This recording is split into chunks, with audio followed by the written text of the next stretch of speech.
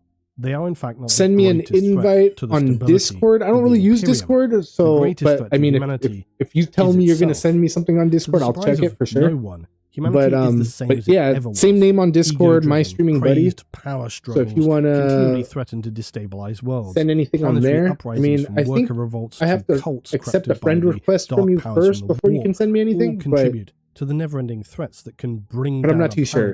Like I said, I don't really use Discord. I only pop it open when people say, "Oh, you know, you got a Discord, or check this out." Outside of this, the Imperium I can send it to you on Discord. With power cool, yeah, definitely go for it, man. My streaming buddy to a less disruptive and direct extent among those of a high loyalty military perspective, such as the Astartes, the Space Marines, the Imperial Guard. I got to get the hang of this Discord you don't thing, see dude. too much issue there. But for those with greater power, not used to such as the Inquisition, Discord the at all. Administratum, the Mechanicus, The only thing I got really used to that was kind of like this was like AIM back in the day. Situations which can disrupt anything from local or MySpace cities to I don't do Facebook. systems, Facebook, I don't. sometimes even coming into care for direct Facebook. conflict with one another. Such encounters tend to be minimized and ignored unless they risk I don't becoming use it often, a too. scale Yeah, that one dude. would consider. Yeah, I mean, it's anything cool and all. It's approaching just that regional civil war. So beyond the alien or never the got Xenos into threat, this thing, so I one of the don't even most know how to really like malevolent add and friends either. ever-present Oh, there it goes, threats add in the friend. galaxy is known simply as There it is, Kuroshito! This Incoming collective friend term request. refers to an extremely dark wave and hello. insidious power that is difficult Cool, to so when I explain waved, in it took brief, me straight to your- unfortunately. But it's to do with that parallel realm to our mortal reality known as the warp, Oh, which cool, I got the itself link. also remains quite Yo, difficult to is that your define. army? But what we know is this is a hellish space that corrupts and twists those who succumb to its influence. Within this realm exist these so-called dark What gods did it of say? chaos, destructive entities who fight not Facebook's only combat against those in patrol mortal reality, sent but are in it. fact That's directly everybody it was. empowered by the Yeah, pretty much. activities of Wow, mortals. dude, that They looks fight to dominate material dope. space and to Those look destroy really one good, another. dude. Their existence is one of eternal, unending These conflict. are This is known as the Great Kuroshito's Game. And within the warp army itself, guys. undefinable You guys see forces that? Everybody twist see their that? Looks reality. badass. They Hold on, let warp me turn literally this any guy who off. succumb to their influence, and this can turn ordinary mortals Damn, into horrific, dude. nightmarish forms who then That's exist only to legit. serve Oh, the and you got gods one of and those further mech their guys in the goals. back? The most hated among That them mech? are the Mech right Chaos here? Space Marines. Dude. They are traitors to humanity, the Yeah, I Imperium, like those mechs and a the lot Emperor, also. and I heard who, they're in the expensive, aftermath though. of the Civil War known as the Heresy that nearly Thanks, man, destroyed if the I Imperium can- 10,000 years ago, if they I fled can to do it, relative you can. safety Thanks, bro. within that hellish realm known as the Warp. I mean, it'll Suffice take me a to while say, before they every look as faction good as in this, Warhammer but, you know, we 40,000 all got to has start its own deep somewhere. history, ideological Ah, dude, that's agenda, if they're capable of badass. such a thing beyond just killing I like, on sight, and combat style. Are those So the like most iconic and legendary figures of 40k some are, of those course, guys the Space with the Marines. guns that they're holding They're up? officially known Are those as like Astartes, chain? Is it like and the Space Marines not are chains? Is it like a genetically strap? engineered super soldiers. A strap They're to the gun, barely or is it classifiable as human, but all a very begin long as clip humans. that's going into the They're gun the as, most as heavy-hitting bullets? infantry within the Imperium Damn, of dude, mankind. so sick. clad Why can't I in zoom in advanced power closer? armor. They're effectively human. I'll take a walking screenshot of tanks. it and then one I'll of the blow it up reasons even they more. appear in such bright armored colors is because they can. Because And they you can know, take dude, all you did the a really good heaviest job on those firepower thrown faces, at them, too. and so they don't need any camouflage. They rely, in fact, on their visibility as a form of intimidation to their enemy. They're founded on the heaviest principles of brotherhood that came have with the continued combat since the patrol. Emperor created them It's a at the war suit. reunification of humanity. Nice. So in the its war Great suit came with the Crusade. combat patrol. Each That's group of awesome. Space Marines is known as a chapter, and they have their own outlook, detailed shoulder history, straps, I believe. achievements, Okay. and granular traits that define them. Oh, a close-up of the By lieutenant? stark Oh, nice, contrast nice, to the nice. Space Marines, the bulk military force of humanity known as the Imperial Guard or Astra Militarum would see when the Space Marines could deploy a squad or two to deal with a problem on a world. Holy The Imperial wow. Guard would deploy hundreds of thousands. How did you get if that not symbol on millions the of tip of his soldiers and axe hardware? to like Most planets also have get a blue heavy like standing that? presence Just to a defend real the fine infrastructure and brush? key Like, good installations lord. throughout Imperial That's beautiful. territory. Hold on. The Militarum represents the ordinary human soldiers of the Imperium, bolstered by advanced heavy tanks, artillery, and air support. Yet the Imperial Guard, to say that they are the Way ordinary badass. soldiers, they're not cannon fodder.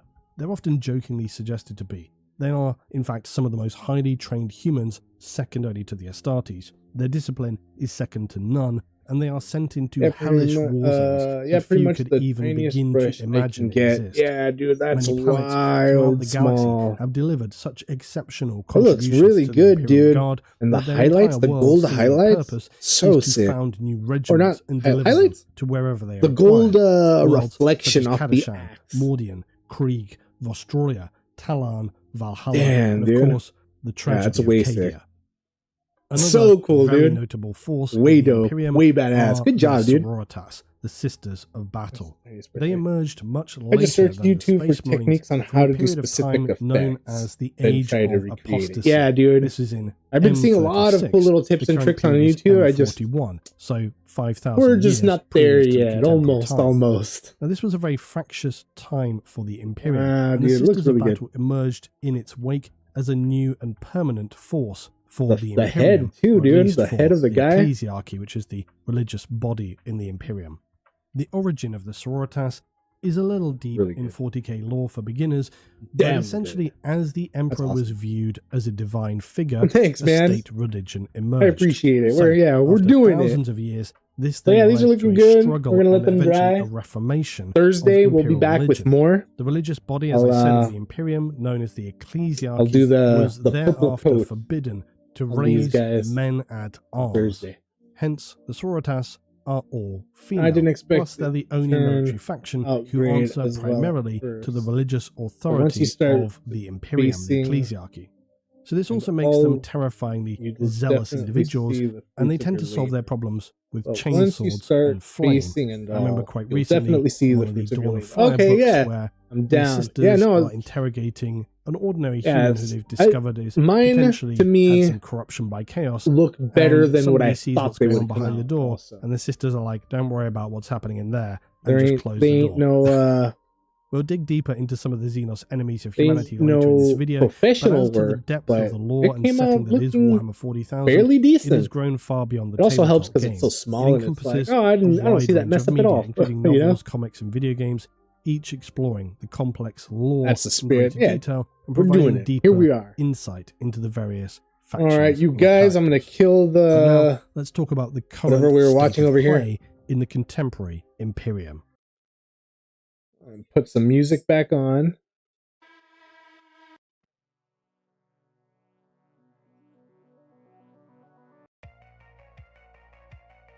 And we're gonna call it a night pretty much right here. If you're having fun while doing it, it will show. Yeah, dude. Yeah, for sure. That's, yeah. That's, I'm having fun, and then when I start getting into those details, like, I'm liking it because I know the extra work that I put into those small details that even from far away, I know from far away it'll look good, but even when somebody pulls it close, they'll be like, oh, it's good. Like what I just did with yours, you see? Like people see them from far away, but somebody that like wants to look at it, they'll zoom in on it like I did with yours. And it looks great. It looks way good. So I want mine to be like that too. I want someone to be like, let me see this. Oh, whoa, that is good, you know? So yeah, I don't mind putting in a little extra time to make, you know, it'll pay off in the end. Well, you guys, thank you for being here. Cheers to everybody that was here hanging out. I appreciate you guys. Kudoshito, thank you for hanging out with the tips and the words of confidence. I appreciate you, my dude. Arcliffe, thank you for hanging out and dropping some knowledge. Ubi, thank you for stopping by, my guy. Hope everything is going well and you're doing good. Germ Graves, thank you for being here. Thank you for stopping by earlier. Ghost Rider, thank you for being here. Thank you for stopping through. Bella Truth, also thank you for hanging out. And everybody else that was lurking and around, chilling, hanging out. I appreciate you guys. Thank you for stopping through. You're having fun. Yeah, as long as it doesn't stress you out. Yeah, no stress. It's a de-stressor for sure. Like, just relax and pain and yeah, it's cool. Good times. Bella Truth, later. Thank you for being here. Thank you for watching. Cheers, mate. Have a good night. Hopefully I can drop by next time. Yeah, dude, you're always more than welcome to stop by. I appreciate you. We'll be here Thursday. We'll paint some more. And if not Thursday, I'll be here again Tuesday painting some more. Next Tuesday. And then we got watch parties and all that stuff in between. And yeah, dude, I appreciate you guys. Thank you for being here. Thank you for watching. I will catch you guys on the next one.